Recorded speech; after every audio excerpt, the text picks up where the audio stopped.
যদি আমি আজিও একেলগ নহওঁ, একতাৰ নামত এখন জাতিৰ কান্দোন।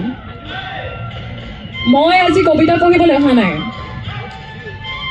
মই আজি মোৰ জাতিৰ হৈ কান্দিবলৈ আহিছোঁ। মই মিচিং, নদীৰ বুকুত জন্ম লোৱা কিন্তু নিজৰে মাটিত আজিও ঠাই বিচাৰি ফুৰা এজনী গাভৰু। বান আহে ঘৰ যায়, বান যায় সপোনবোৰৰ লগত লৈ যায়। ইতিহাসে কয় তোমালোক সহনশীল, কিন্তু কোনেও নুসুধে কিমান সহ্য কৰিলে এটা জাতিয়ে নিজৰ নামটো বচাই ৰাখিবলৈ কান্দি থাকে।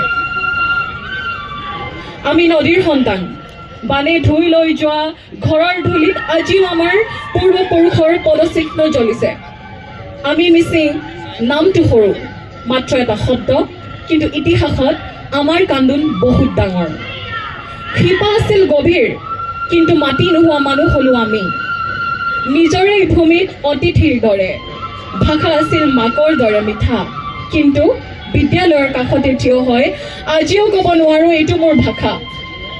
প্ৰতিবাৰ আমি অপেক্ষা কৰিলোঁ, আজি নহয়, কাইলৈ নহয়, আকৌ কোনো দিন।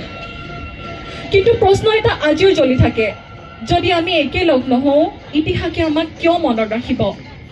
যদি একতা নাথাকে তেন্তে ষষ্ঠ অনুসূচী কেৱল এটা শব্দ হৈ থাকিব। যদি একতা নাথাকে 6 শিডিউল কেৱল এটা শব্দ হৈ থাকিব, অধিকাৰ নহয়। এইটো কোনো ৰাজনীতি নহয়, এইটো অস্তিত্বৰ কান্দোন, এইটো ভাষাৰ চিঞৰ, সংস্কৃতিৰ হাহাকাৰ।